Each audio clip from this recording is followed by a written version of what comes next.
Wise plans to transfer its primary listing from the LSE to New York. A real blow to London, then, perhaps. Wise will maintain a secondary listing on the LSE. Let's bring in Bloomberg Europe ECM editor, European Capital Markets editor, Charles Cobalt, with us this morning. Charles, good to speak to you. So talk us through the rationale here. They are not the first company to come to this conclusion.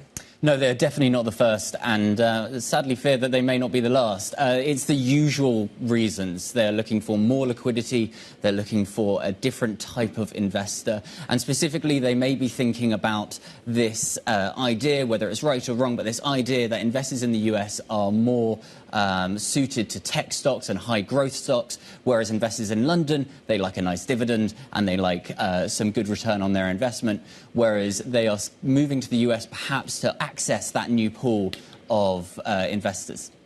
How damaging is this, do you think, Charles, to the LSE?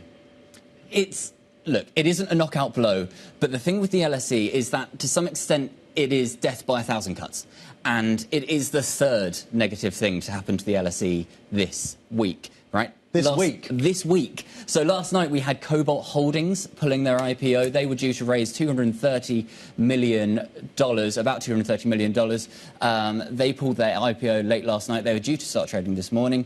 On Monday or Tuesday we had Nvidia. They were cancelling their secondary listing. About a year and a half ago, they moved their primary listing over to the US for the same reasons or similar reasons that Wise has moved their primary listing.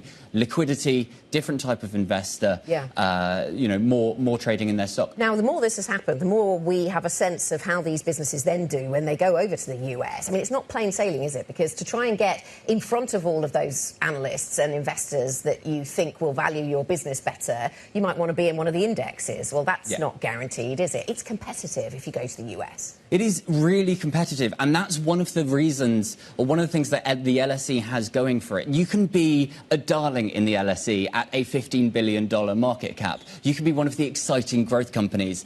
But in the US, you're just another company. You need to really do something special in order to stand out, and that is quite difficult. So getting into those indexes, again, that's going to be competitive. That's one of the things that Wise wants to do. But Wise has also struggled getting index inclusion in the UK because of certain aspects of their share structure. They've got this dual-class share structure, which has meant it has been difficult to get into FTSE indexes.